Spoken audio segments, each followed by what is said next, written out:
আমি মালিকৰ আগতে মই কমপ্লেইন দিছিলোঁ যে এনেকুৱা ভাড়াতীয়া কিয় দিছে, এইবিলাক মানুহ ভাল নহয়, বেয়া বেয়া পোষ্টবিলাক লিখি থাকে। যিমান কাজিয়া আৰু আপুনিতো নাম শুনিছে ৰুণু দেৱী, ৰুণু দেৱীৰ লগত বহুত যথেষ্ট কাজিয়া কৰিছে, বেয়া পোষ্ট দিছে।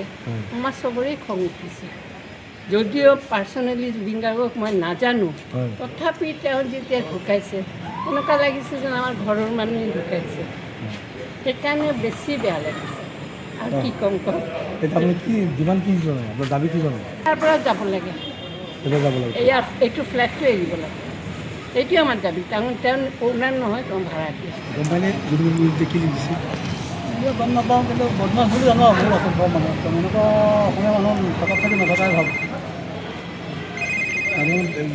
দাবী কি হ'ব? নাই নাই তাক এৰেষ্ট কৰিব লাগে, এৰেষ্ট কৰি দিয়ক, এৰেষ্ট কৰিলে মানে যিমান পাৰে যিমান কঠোৰ শাস্তি দিব লাগে। বহুত হেল্ল'। যিকোনো খবৰৰ বাবে যোগাযোগ কৰক আমাৰ এই নম্বৰত 9181 307 221।